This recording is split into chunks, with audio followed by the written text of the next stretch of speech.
There are many people here who have not seen friends and colleagues for many years, and so it is very tempting to walk across the room and catch up, and there'll be time for that. We definitely worked in an hour-long reception and then a meal later on where we'll have a good opportunity to talk to one another, and I think that's a really a great blessing for all of us to be able to do that. And but for the moment, we're here for a program. It'll be maybe an hour and a half or so, and I think you'll find it very interesting and familiar in a lot of ways. This is the Honorary Symposium for Professor Aziz Fouad, and Aziz is with us here, sitting up front. And if you haven't had a chance to shake his hand, I'm sure you will later after the program. But my name is Jim McCauley. I'm a professor of electrical and computer engineering here at Iowa State, and fortunate to be one of Aziz's mentees, if you will, as a young faculty member in 1992 to 1996. But I'm going to have an opportunity to say a few more things about my experiences later. I think I would like to turn the podium over to Professor David Giles, who's the chair of electrical and computer engineering. David? Well, thanks, Jim, for that introduction. And first of all, good afternoon to all of you on behalf of the Department of Electrical and Computer Engineering. It's a great pleasure to welcome you all here today for this Honorary Symposium for Distinguished Professor Aziz Fouad. And in fact, it's a great pleasure to welcome Aziz back to campus for this Honorary Symposium and dinner. And I think here he is. I'd like to start by giving a round of applause. Let's recognize our Honorary Symposium.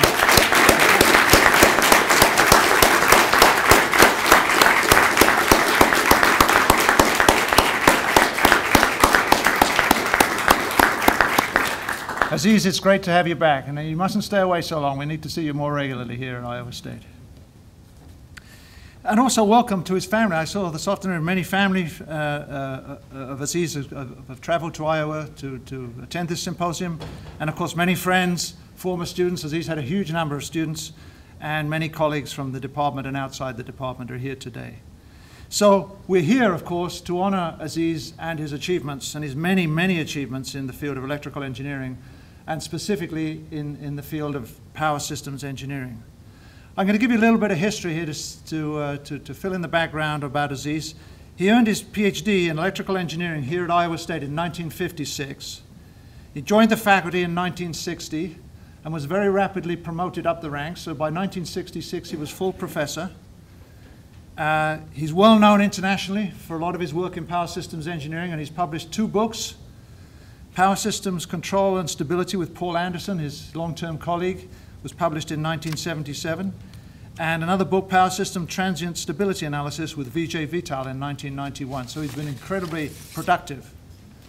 Actually, when I look back at all his achievements, it was staggering to think of all the things that Aziz has done in his career. And I'm going to list them for you. It's going to take us quite a while to get through that list of achievements, by the way. But it's just totally amazing to see how much he's achieved in his career. One of his most enduring contributions, actually, was to the establishment of the Power Affiliate Research Program with Paul Anderson. And that program was set up to further research, support graduate students, and to increase industrial interactions and support for the department in electrical power systems, to strengthen the department's industrial ties. That Power Affiliate Research Program later evolved into the Electric Power Research Center, which is still here today. And that Electric Power Research Center is one of our flagship research programs in the department for graduate education and cooperation with industry. During the time that he was here, Aziz had so many accomplishments, they put him amongst the most celebrated and accomplished figures in the university and in the department. And I'm going to put up here, if I may, a slide of the members of the National Academy of Engineering. I'm going to come back to that in just a moment, but I'm going to run quickly through some of those achievements, and it's going to take me quite a while to do that. So first of all, as well as being promoted rapidly up the ranks in the faculty in the Department of Electrical and Computer Engineering, Aziz was elected a Fellow of the ECpE in 1986. He was then elevated to the Anston Marston Distinguished Professor in 1990. He was further honored with 2 of the IEEE's most distinguished awards, the Outstanding Power Engineering Educator Award in 1993 and the Herman Halperin Electric Transmission and Distribution Award in 1994. But he didn't stop there. Subsequent to that, he was awarded by ISU College of Engineering the David Boylan Eminent Faculty Award for Research in 1994. And then he was elected to the National Academy of Engineering in 1996. And this is, of course, one of the highest honors that an engineer can aspire to. And I wanted to just have a quick look. These are some of the members of the National Academy of Engineering. There's Aziz right over, there we are. There's Aziz right over there. Of course, Vijay Vittal, who was with us at Iowa State when he was elected to the National Academy. Karga Schneidner in Materials Science and Engineering was elected to the National Academy in 2007. And John Cleesby, of course, from Civil Engineering. Then there's a few other members from Iowa State. I would just remind you of these, some of them, these deceased. There was L.K. Doraiswamy, who was in Chemical Engineering, Don Thompson and Bruce Thompson, who were in Aerospace Engineering, and of course Paul Anderson, who was one of ours in Electrical and Computer Engineering. And then there's one or two other NAE members, I think, in the audience today. And Jan Bose is here somewhere. Perhaps he could indicate. There he is. Round of applause for him, please. Somewhere here is Peter Sauer. Is Peter here? There he is, sitting on the end there. Well done, Peter. And Jerry Hates here somewhere. Jerry, welcome.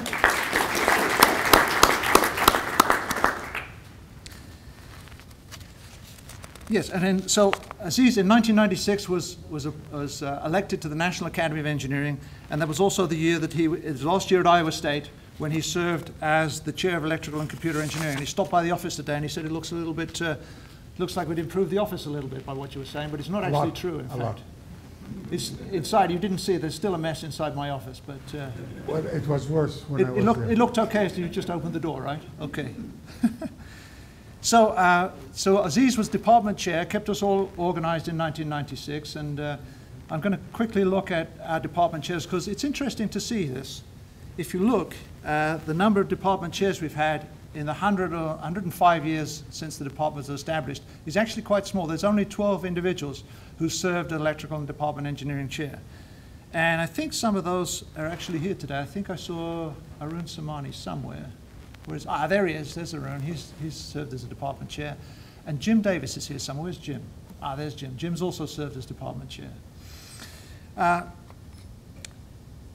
Amongst all those chairs of the Electrical and Computer Engineering Department, 5 of them were in Power Systems Engineering. So that's Ellis Johnson, Mervyn Coover, Warren Boast, Mani Venkata, and Aziz Fouad. And that is testimony to how important the program, the Power Engineering Systems program is to Iowa State University. So 5 out of those 12 department chairs have been in that area. We mentioned Mani Venkata. Actually, Mani sends his regrets. He can't be here today, but he did send a little note that I'm instructed to read to you. So this is from Mani, and he says, both Paul Anderson and Aziz Fouad deserve great credit for making Iowa State University's power engineering program one of the best in the country, if not the best in the world. One of the main reasons that Mani came to Iowa State was because of the great reputation in the power program at that time. We had a great program, says Mani, and I was very proud of it as the department chair. And so this really is down to Aziz and Paul Anderson for setting up and nurturing that program in the department. The EPRC continues to thrive. In recent years, this has been largely due to Jim McCally's efforts. We were at one time down to only 2 faculty members in power engineering, but as you know, power engineering has suddenly become very important again because we have to provide power to the nation and to the world. And so suddenly there's been a huge interest in power engineering, which is developing very rapidly. And now our problem has been hanging on to faculty. We lost 1 junior faculty member last year because there's such a huge demand in power engineering. But, as I said, Jim McCally and his group, Jim will be speaking in a few minutes here, but I want us to recognize that Jim and his crew have done a fantastic job of organizing this symposium. Maintaining the strength of that EPRC program has been down to Jim and Ian Dobson and Jarapu. And so I would like to take a few moments to recognize Jim and his team for their efforts in setting this up. So please, a round of applause for Jim.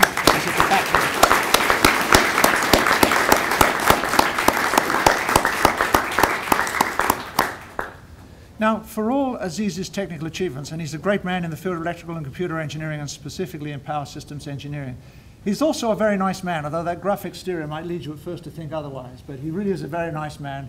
And I've got a quote here from one of our staff because it does sum up what we know about Aziz. And this says, this is from Gloria Eberender. Is she here? Is Gloria here somewhere? There she is, hiding away at the back there. Gloria says, and this is very true, I noticed this as well, this is one of my thoughts about Aziz. He taught me the importance of treating others with respect and helping them achieve their goals. He truly cared about his faculty, students, and staff, and I think that sums it up. He's a great man technically, but he's also a very kind man who looks after his students, his staff, and his faculty. So I don't want to hold you up any longer. That's really my introductory remarks for today. I'd like to thank you all for coming, and it's my duty now to hand you over to Dawn Bratch-Prince, who will say some welcoming remarks on behalf of the university. Dawn. My name is Dawn Bratch-Prince, and I am one of the associate provosts here at Iowa State, and I'm here on behalf of the president and the provost. And we're delighted to be here, or I'm delighted to be here to welcome Dr. Aziz Fouad back home to Ames and to Iowa State University, and also to welcome the distinguished faculty, former colleagues, staff, alumni, and many friends who've gathered here today to celebrate Dr. Fouad's career. I was very impressed when I read through the booklet that was compiled for today's event, all of the comments, the very kind and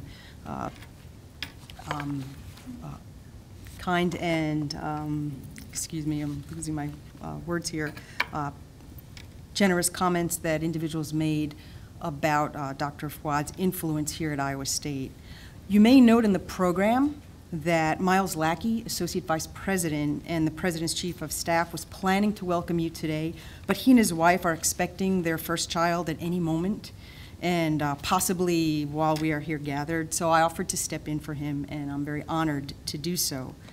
Let me extend my heartfelt congratulations and thanks to Professor Fouad for his outstanding scholarship and his leadership, which helped really put ISU's power engineering program on the map.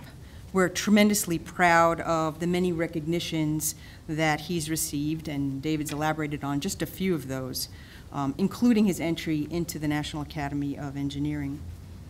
And Iowa State continues to make a very strong institutional commitment to supporting and growing our program in electric power and energy systems. And in fact, I'm pleased to note that the Department of Electrical and Computer Engineering has just initiated a search for a new faculty position precisely in this area. One of our president's primary goals is to invest in faculty and to increase our faculty numbers in areas of strategic importance to the institution. This year, this coming year, we're going to be welcoming over 100 new tenured and tenure-track faculty. And the new position in power engineering will be one of these strategic hires that we plan in the near future. Of course, this is an area that complements very well the high rate of growth in wind energy in Iowa. And this is a research and educational area that Iowa State is very much behind and strongly supporting.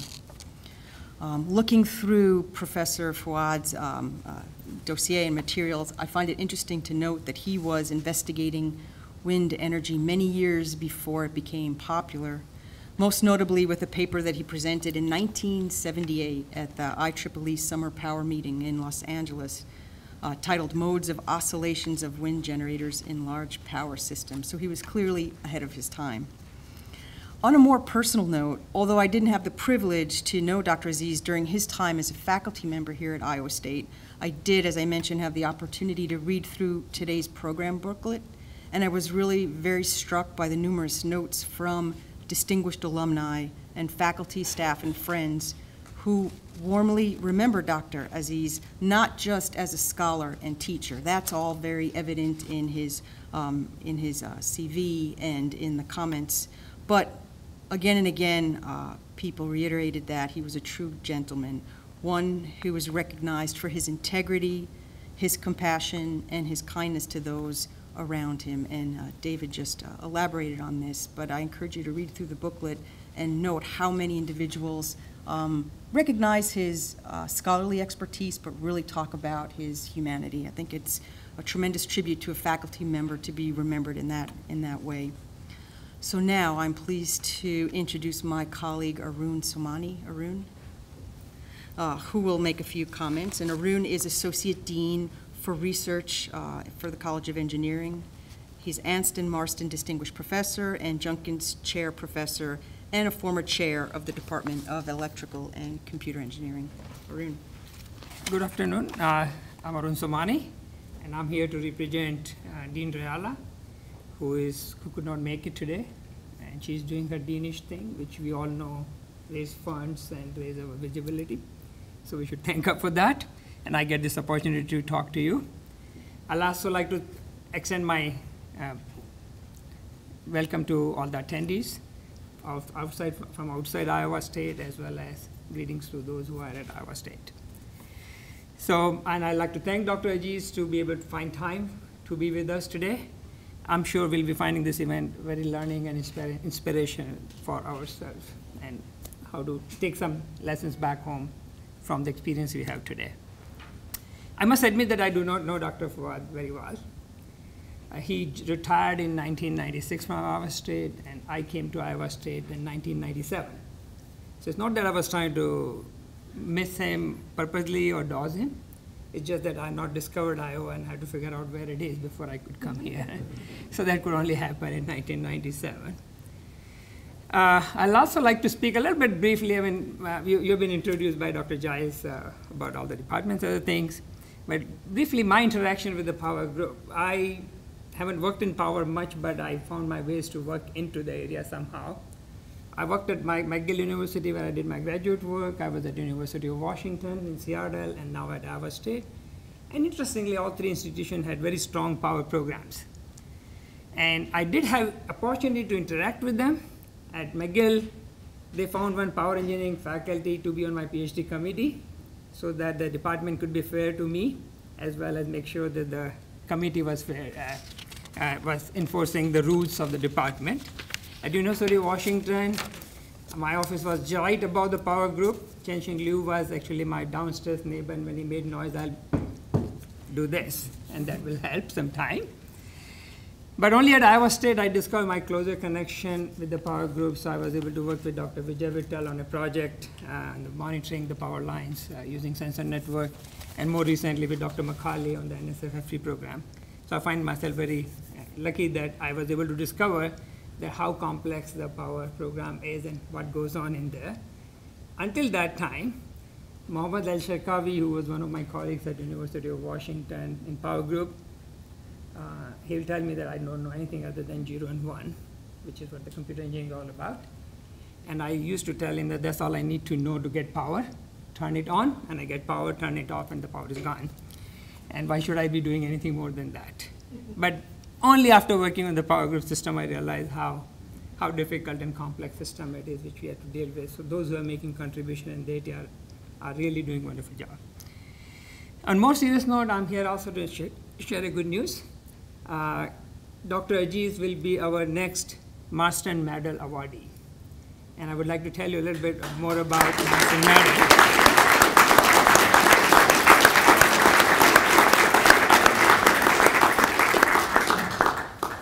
It's a very prestigious honor, and it was established in 1938 in Anston Marston name, who was the first Dean of Engineering. And the Marston Medal recognizes alumni of the College of Engineering for outstanding achievements in advancing engineering, science, technology, or policy, having national and international impact in academics, industry, public service, government, or other venues.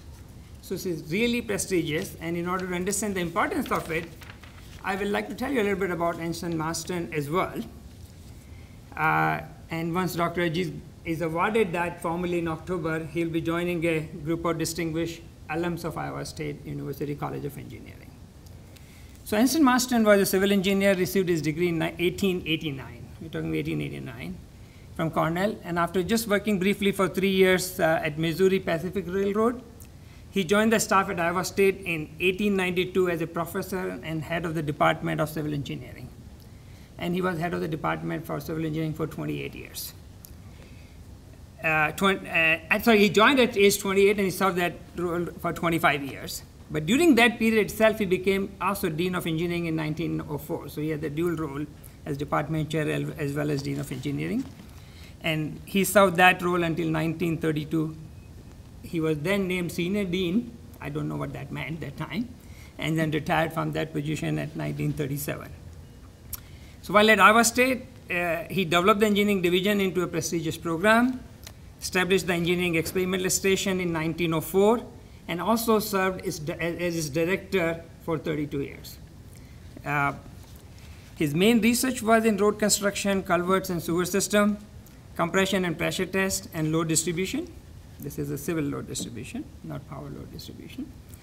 He developed a theory commonly used in computing the backfill loads on pipes and received patents for a special type of reinforcing for concrete pipes and the methods of reducing loads carried by the closed conduits buried in the embankment of ditches. He wrote over 200 technical papers, patents, books, manuals, and earned several awards for his accomplishment. He designed Iowa State College's sewer disposal system, the water system. Most of you have seen Marston Water Tower, was designed by the gentleman, and initiated the building of Engineering Hall, which is known as Marston Hall. Marston Hall is the College of Engineering home, and incidentally, the Marston Hall is going for renovation, so if you would like to make contribution, I can do some role on my dean's behalf. You can get in touch with the foundation folks. Marston also supervised the building of Campanile and the restoration of Lake Laverne. We all enjoy at Iowa State campus. He also established the Iowa State Highway Commission. And for the city of Ames, he designed the water pumping station, the reservoir, the elevated water towers, tanks, and Ames water pollution control system. Most of us in Ames appreciate the quality of water we get in Ames here, and Marston has a lot to do with it. During the World War I, he also served as a major in engineering corps and was promoted to Colonel in Engineering, Colonel of Engineering in 1924 for the U.S. Reserve Corps. So given his contribution, it is not surprising that Iowa State has several things named after him. Marston Hall, Marston Water Tower are easily recognizable landmarks. I talked about them. But the distinguished faculty in engineering also named Anston Marston distinguished faculty, and Aziz was one of them. So we appreciate that as well, for his contribution. So Marston Medal is a very prestigious honor that he will be bestowed on as a distinguished alum of ISU. It's typically given out to only one person in a year. Very rarely we had two receivers in the same year.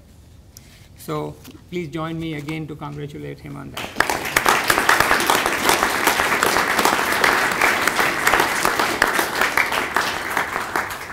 It is now my pleasure to introduce Dr. Jim McCauley to proceed with the dialogue with Dr. Fouad. Jim McCauley is a Harvard professor of electrical and computer engineering. Is a close friend, and in a true sense of that, a very hardworking man, a great professor, researcher, and mentor. Jim. Thank you, Arun. And congratulations, Aziz. We're proud of you.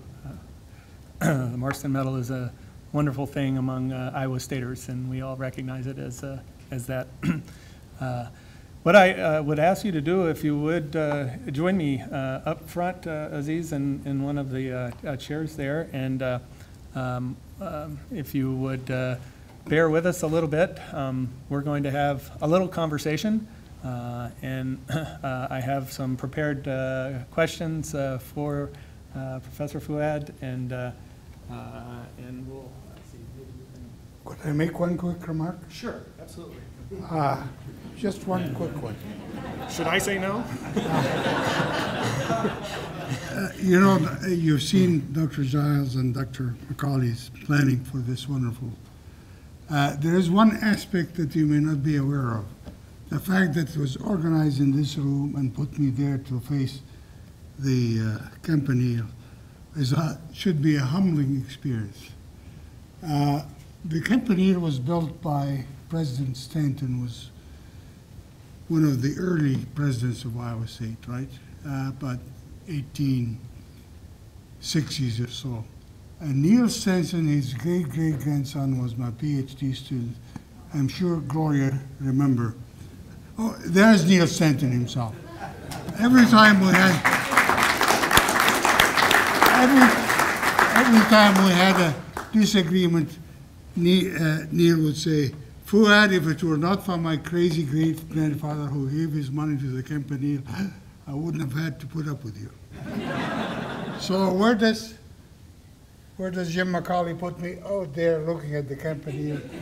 I know it's a little bit hard to read, but perhaps you'd be patient with me and let me read it for you. It says universal swing curves for two-machine stability problem with multiple switching by Abdel Aziz Ahmed Fouad. A dissertation submitted to the graduate faculty in partial fulfillment of the requirements for the degree of Doctor of Philosophy, major subject electrical engineering, approved by Warren Boast, in charge of major work. Warren Boast, head of the department, and I don't know who this was, but the dean of the graduate college at the time was Sixon, right? Obviously the front cover of Aziz's PhD dissertation, and it does say at the bottom, Iowa State College. Of course, we've changed that name now, but the date is 1956. And so I just thought it would be interesting to have you talk about your dissertation. I'm just kidding. I thought it would be interesting if I did, Jim, Warren Boast will send word, take it back from him. You've seen Warren Boast's picture, by the way. He was on the previous slide, head of the department, and also a major professor for Aziz. But I thought it would be a good lead-in to the first question that I wanted to just chat with you a little bit about, and that is 1956. You've completed your PhD dissertation, and we already heard that it was 1960 before you became a faculty member here. No, it was a temporary faculty, yeah. And I will add something that I noticed was left out earlier, conveniently, and that is in 1953 he got a master's degree from some other school called the University of Iowa. At least on that side of the state, they use those words. I was just wondering if you could help us understand a little bit about how you started in 1950 at Cairo University, and then transitioned in 1953 to Iowa City, and then 1956 to Ames, and then I think there might have been a Brazil trip and perhaps back to Egypt in between there, and finally back to Iowa State in 1960. Could you give us... How much time do you say we have? We'll be here. We're patient. I graduated in 1950, the University of Cairo, and I was third in my class, and I had the connections, so I had the best job available in Cairo, which is at the Cairo Electricity and Gas Administration. It has just been nationalized. It was a French company that went on for 50 years, nationalized the year before, and it took a lot of doing to get a job there. So I got a job at the main office, and about a month or two later, the chief engineer sent for me. So I said, what did I do? I didn't do anything worth the chief engineer to call me about. So he said, is Judge Ahmed Fouad related to you? I said, yes, sir, he's my father. So he said, well, we're buying equipment for tens of millions of dollars, and I want someone I can trust. So from now on, you're going to be in an office here to make sure that the equipment we'll buy meets the specifications. So here I studied 5 years of engineering, including 3 in electrical engineering, to sit and make sure that cables and wires and what have you meet the specs. A month after that, a professor from Cairo stopped at my office, and after I offered him a coffee, the usual courtesy thing is, what do I owe this visit for? He said, they are opening a new university in North Cairo called Ain Shams, and asked me to be head, and I want somebody to work, and not the bookish type. Would you be interested in coming to work with me? I said, I get the best job in Cairo. Why do I go be an assistant professor, assistant with you. He said, if you come here 2 years from now, I'll send you overseas to study. And that's how it happened. I went to the other school. And while I was there, I had a summer job. And one day somebody said, I'm going to Ames, Iowa for a visit. Anybody want to go along?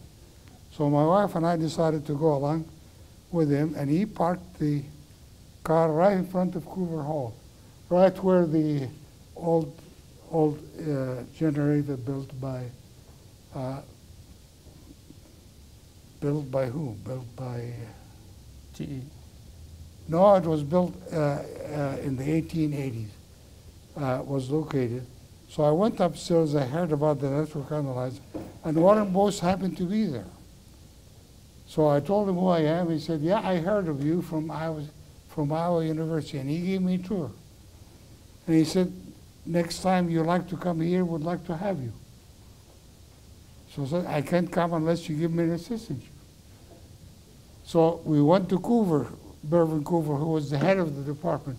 Saturday morning in July, he was at his office. And Warren Bose told him who I am and what I'm interested in. He said, "Son, it's kind of late for assistantship, but I asked for one. If I get one, I'll split it to half and give you half of it." So I said, "I'll never hear from that man again."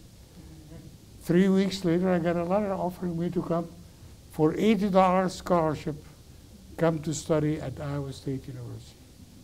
And not only have been there, my daughter has been there, and my grandson has been there, and I'm sure some of the great-grandchildren will come to Iowa State. And that is the absolute truth. And the network analyzer, I didn't see it there. I think they took it out, huh? Not there anymore, yeah. Not there anymore. After you finished your degree then, you were invited back to Egypt, right? Yes, I was married to a Brazilian lady. She passed away about 4 years ago. And she was the only Brazilian native in the Egyptian country. And Egypt had, what, 50, 60 million people at the time. Now they have over 80 million. And she was the only Brazilian. So anything Brazilian, the Brazilian embassy called me to ask my opinion. So one day the Brazilian ambassador had some scholarships. And he said, "Do you know some students who want to go to Brazil?" I just couldn't think why an Egyptian student want to go to Brazil. So I said, "Why don't you combine them into one and send me them?" So he did.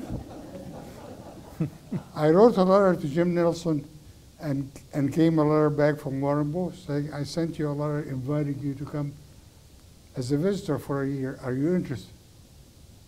And that's how it happened.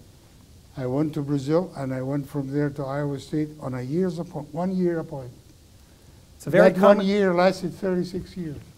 I was about to say, it's a very common path, Egypt, Brazil, Iowa. It is not as common, but it worked. With me, it worked. I just wonder if you might say a few words in regards to how you and Paul Anderson and I guess Warren Bose was still there at the time, and Dave Robb, and by the way, this is you. You can't see it very well. I can't see it. But it's a picture But with a mustache. Looking at Sue's face, he thinks I should face back.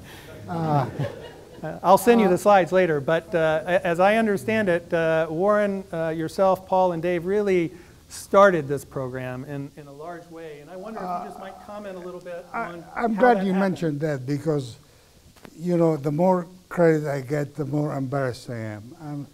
I mean, this power program was established by Warren Bose, Paul Anderson, Aziz Fouad, and Dave Robb. And then later on came people like Vijay Vital and Ajarapu and you. And so, I mean, it took a lot of people over the years to do that. And giving me credit just because I'm the only one still alive is not good enough. I mean, there's a lot of people and a lot of work. And some of the things we have to deal with, I'll just give you some example. my first assignment, what do you call when you get your schedule to what to teach? What do you call that? My first schedule was a class, a graduate class, and one senior class and one junior class. And that caused a problem because there was a bunch of graduate students, many of them were chairmen and deans in neighboring schools, who wanted a certain course, and nobody could teach it except me because I'm the only one who had a PhD. Paul Anderson was still a student.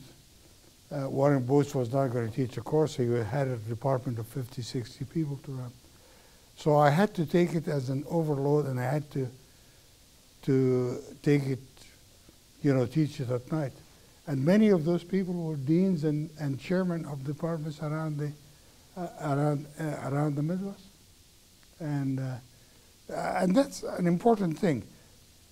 I don't remember any of the wives, Mrs. Bose or Mrs. Anderson or my wife, ever complained that we worked too hard. And we worked 12, 15 hours a day. In those days, we worked hard, Gloria. In your time, we had to take it easy. In the establishment of the Power Affiliates program, I know that there was some effort in order to move from sort of a teaching establishment to a real research organization where you had to go out and talk to these electric utility companies. It was difficult in more ways than one because the culture in the power industry was research was done by General Electric, Westinghouse, and Ellis Chalmers. And if you are a professor, you taught, you did not do research. And you were told that day in, day out. And if you had the guts to go ask for money to do research, they remind you, what do you do research for? You're a professor, you should teach. And you were told that days in and day out. And I'll tell you two stories that, now you've been doing at Iowa State, since 1992? My goodness, they put up with you 22 years. You're lucky I retired a long time ago.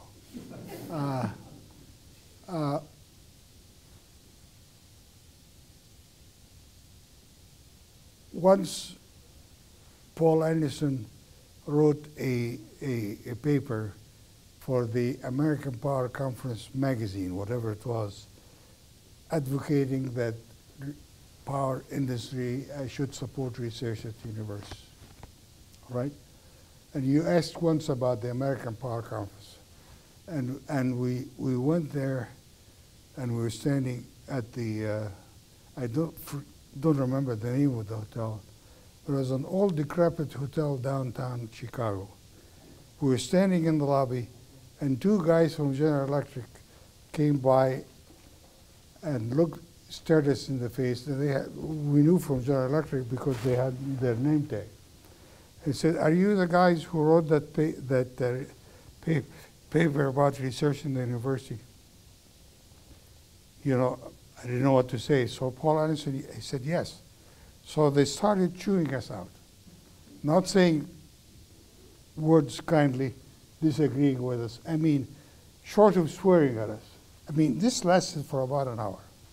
And the sum of the whole story was, you're a bunch of professors, your job is to teach, not do research. And we had to take that. You talked about establishing the power research. Glenn Helsland is here, and Gloria is here, and a lot of people are here. But I bet you Glenn, you never heard that story. When we started the power program, and Steph is laughing because that is absolutely true. We had a hard time borrowing a car from Dave Boylan, who was head of the Research Institute at the time. He was not dean yet.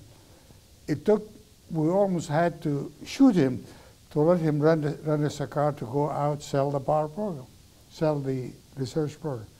So we went east. We stopped at Cedar Rapids and talked to the company engineers there. And and our story was, if we want a power program, you will not be able to find power students unless we have research. And the guys said, we are with you, but we can't make the decision. The man who can make the decision is in Arizona. When he comes, we'll tell him that what you said to us. We went from there to Davenport and said the same story to Iowa Electric Light and Power. And the engineer told us the same thing. We're sympathetic, but we can't make the decision, but we'll support you when the management learned about what you said.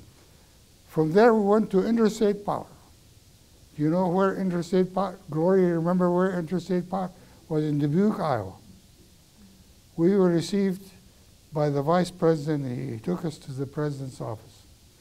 And over there, we told him what we came for, and followed that an hour of absolute mayhem. This man thought we were a bunch of crooks coming to take money away from stockholders who are orphans and widows. And we were a bunch of crooks who are taking money to do research. Jim, this is not only exaggeration, this is an understatement. Some of the words we use, if I use it with you now, you send me back to Fort Collins, Colorado. And this went on for an hour. The vice president who took us in sat there for 1 hour, did not utter a word. And then when we were dismissed, and we were dismissed, after he gave us this lecture, he make it clear that he had enough of us. So the vice president walked us to the door, and in saying goodbye, he said, "Guys, don't worry, count us in." You heard this correctly. These are the exact words. Couldn't believe after what we heard, been insulted for an hour, and this guy said, "Count us in." So we walked out, and I said to Paul, "Is this guy correct?" He said, "If he said it, he must mean it." So we went to another company and went back to Iowa State 2 days later, and there was a message from Warren Bose. And so we went to see Warren Bose, and he said, "We have a check for $3,000 from Interstate Power Company. What do you want me to do?" This is how the electric power research that you headed for, what, 5-6 years, started. That's exactly how it started. We were told we were crooks, asking a company to join it. And yet 2 days later, they sent a check for $3,000. And I took a course at Georgia Tech called Power System Dynamics. And they used your book. Oh, those crazy guys. Yeah. They didn't ask me. They probably still use it and still don't ask you. But I think a lot of universities today still use your book, and we're one of them. I know that. I know. And this is a famous book for those of you that haven't sat in such a course, a wonderful course, Power System Dynamics and Power System Stability and Control by Anderson and Fouad. I think published the first time in 1977. No, 1973 actually. 73. I know somebody mentioned 77, but it was published in 73. So that's a kind of an opening right there. How did that come together? What were you and Paul doing? It was not easy. You see, in the 60s and 70s, the power industry changed a lot. Until the Second World War, utilities were established and operated by themselves. And then they started having interconnections to help each other in emergencies. And that became very common, that by the late 60s, early 70s, there were 2 interconnections. One, the eastern interconnections from western Nebraska all the way to the Atlantic Ocean, and from Canada all the way south to Florida and Texas and so on. And that's the eastern interconnection. They had 200 utilities. And the western interconnection started in Wyoming, Colorado, and so on, all the way west to PG&E and Arizona Public Service. And the Western Interconnection had about 60 utilities. The Eastern Interconnections had about 200 utilities. There was no way to deal with problems of that big an interconnection with the tools we had. Not just the size, but the complexity of the tools. So we had to use bigger models and bigger interconnections. And the tools we had could not deal with that. So we had to develop the models that people can put in computers. And that's the motivation. And as a matter of fact, it spread so fast that we were not actually prepared for that. I told a story earlier. I'm going to repeat it because many of the people here did not hear it. Dave, Rob, and I did some work for control data for their power system models that you used for power system operators. And it was technically sound, but as elementary as you could make it. And a friend who was graduate of Iowa State went to sell it to Russia. And he was telling the Russian audience about this power system operator courses, and that was developed for control data by Dave Rao and Aziz Fouad. Said, is this Aziz Fouad who wrote the book on stability?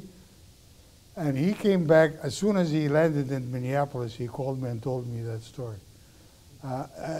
He's no longer with us, so he could not verify that. So that book became important for the complexity of the power system and the need to model the excitation system and the driving forces and all that. And so that was required by the late 70s, was required by then. Does that answer your question? And I think that book's made a huge impact all over the world, other places besides Russia. I still get few dollars from it every year. Not many, but few. But I think there's a lot of interest in an area of your career that sort of is different from the rest of your work, and it has to do with technology and social change. Yes. I wonder if you might just give a little bit of a summary regarding how you got into this area. You chaired that program for about 6 years. 6 years, yeah. And luckily, I tricked a guy by the name of Ed Jones to take it over, and he took it. How long did you take it over? At 15 years? 8 or 10. Well, you would not believe that story. I returned from Brazil, from Philippines in 1971. And come back after 2 years away teaching somewhere else. I mean, I had a hard time just speaking English, let alone speaking electrical power engineering. 2 weeks after I got back, I got a call from Dan Zaffarano, who was, when I left, he was chairman of physics. When I left Iowa State, they decided to promote him and made him vice president for research. And Dan said, Aziz, we're writing a proposal I think you'll be interested in. Come to my office and we'll show you what we have. So a couple of hours later, I went to Dan's office, and there's a proposal to the Office of Education about technology and social change. And I was the principal investigator. And I was going to protest to Dan, and I said, why make a fuss? This thing will never fly. And guess what happened? It flew, and they funded it for 2 or 3 years. And I had trouble getting rid of it, and Gloria would not have worked for me until I got rid of it. Right, Gloria? And you worked in it for a while, and John. See, you want to become a dean, you work at technology and social change. This is actually how it happened. And I was conned into taking over the program, and I took it over for 6 years. And I had to choose, be professor of electrical engineering or professor of technology. And Dick Van Nyten thought, where is Dick? He's hiding. Yeah, there's Dick Van Nyten. We had to have a talking philosopher to make it stick. And Dick was willing to give his name, and he did. I know some of you are here for a short visit. Whether you be gone 10 years or 20 years, and I've been gone 20, Iowa State will be the same as Iowa State has ever been to you. It's a wonderful place to be at and to be from. Remember that. I feel that way, and I would not have gone anywhere in the world except Jim McCauley's at Iowa State. And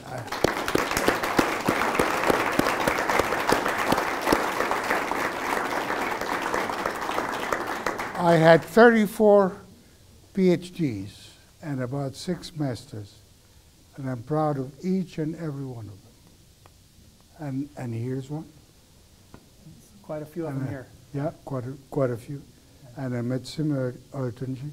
Sim, good to see you after so many years. After so many years. I'm proud of each and every one. And I hope they remember me well. I think you had enough of me, and I had enough of you. From Tony Michel, who's former Dean of Engineering at Notre Dame. It is hard for me to believe that nearly 5 decades have passed since the time when I joined the E faculty at Iowa State.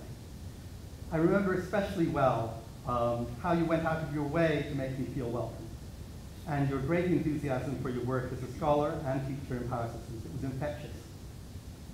Subsequently, I had the honor and privilege of collaborating with you on a couple of projects. You may recall that one time I tried to convince you to publish one of our papers in the IEEE Transactions and Circuits and Systems. You were skeptical, since in your opinion, a paper on power systems would never be accepted by the IEEE Transactions on Circuits and Systems. In fact, it took a bet for a drink to convince you to submit this paper. I will never forget the evening when you showed up at our house on Dover Drive, dressed as a waiter, and presented me with a cocktail, making good on the wager, which you had lost.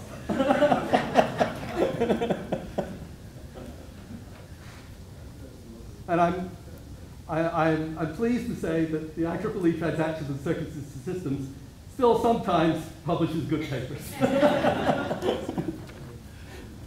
Maybe they had a good initial experience. From Colin Christie, who's our current director of the Iowa State Electric Power Research Center. Colin, are you here somewhere? Okay. It is my great pleasure to offer a few words of thanks to Dr. Fouad. I met him in 1988 when I first came to ISU for graduate school. I had at least 2 stability classes with Dr. Fouad, and I found that his teaching stuck with me in later years because he was so philosophical. Of course, by 1988, he had already had many years of experiences and successes, so he was able to recall many great stories. He would introduce a concept by covering the mathematics using an overhead projector and a chalkboard. Then he would sit down and proceed to tell us 1 or 2 stories about how the concept played out in practice. He was a great storyteller and very passionate about power system stability. He was also passionate about classroom time. We found out that the hard way, when some of us developed a habit of coming to class a few minutes late. One day, he closed the classroom door and wouldn't let us in. We waited quite a while before he finally let us in and let us know that the classroom should be taken more seriously. Needless to say, that's an experience I'll never forget. And so, I have a great respect for Dr. Fouad for his knowledge, vision, and passion, and it's a real joy to honor him for his accomplishments. And some remarks from Gloria Oberender. Dr. Aziz Fouad was my first boss when I began my career at Iowa State University. This young country farm girl in a gray suit had little experience with Egyptians, so to say the least, I was a little nervous that first day. But I quickly learned that despite his gruff exterior, this man was fair, wise, and above all kind, although he never wanted anyone to see just how kind he really was. I worked with Dr. Fouad until he retired in 1996, and I can vividly remember his booming voice giving us a hard time about standing up when he entered the room, or to be careful with that paper cutter, Oberender, you might hurt yourself.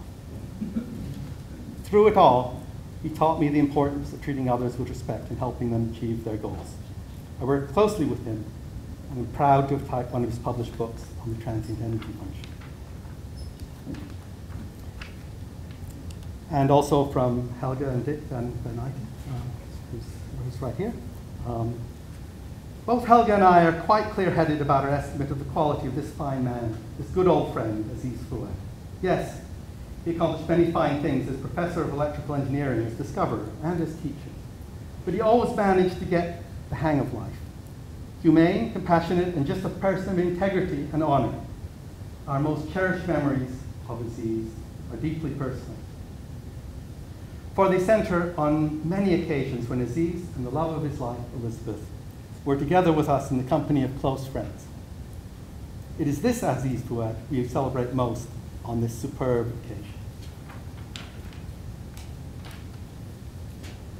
And finally, from Glenn Hillesland, Professor Emeritus. Glenn's here, yes?